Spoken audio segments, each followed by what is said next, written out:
Get him rounder, a little quicker from the leg. Both legs quicker.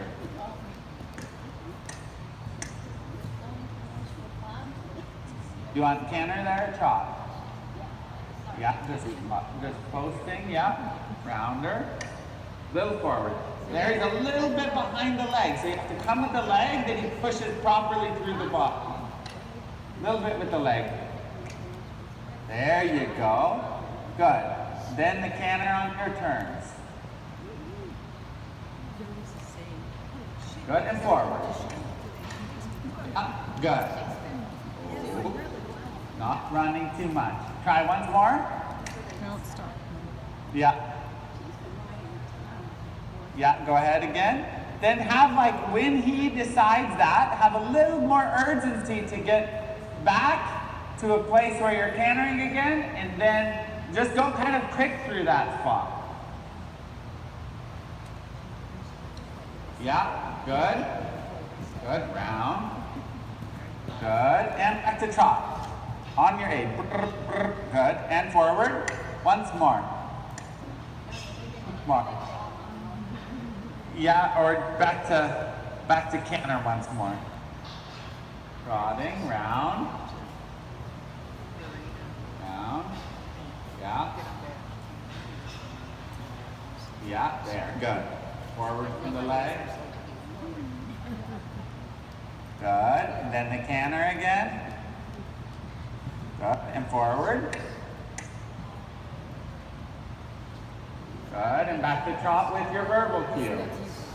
Good, forward, and forward. Okay, here's the next thing. I'm kind of giving you a lot, but all of these things are gonna help you. Okay, so there's the verbal downward cue, and then the other thing that really helps them learn to like keep cantering is what happens is they're animals of efficiency, right? So they're thinking, how's the most efficient way to do this, right? And he gets a little bit like lazy with it, where he's like, I want to do this the most efficient way, which is totally okay. But how we're going to teach him to stay in the canter a little better is like, as soon as he goes back to trot, he flattens and gets long, and the trot becomes like he gets home and he's like on the couch like this.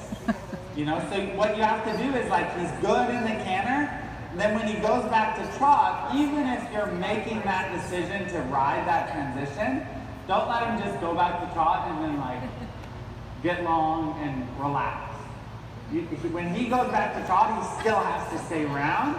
So it's counterintuitive because you're riding a downward transition, but in a way, when he comes back to trot, he has to work even more.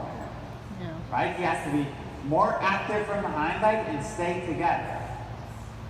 So, like if you're cantering, back to trot, you have to kind of ride that moment as you go to trot, and not to let him just flatten and do this. And what he learns after that is like, going back to trot doesn't necessarily mean break time. Going back to trot means still working. So instead of like cantering means a lot of work and trot means a lot less work, all of a sudden it gets more balanced, where cantering is work and trot is, both of them are physical. But right now, like what happened here in this last one was, he was cantering nicely together on the hind leg, the back is up, he's lifting his body, and then he goes back to trot and he's just like let go of himself. Yeah.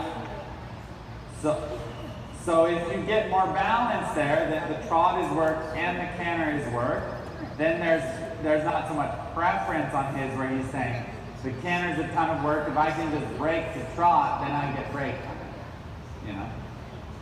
Balance those out a little bit.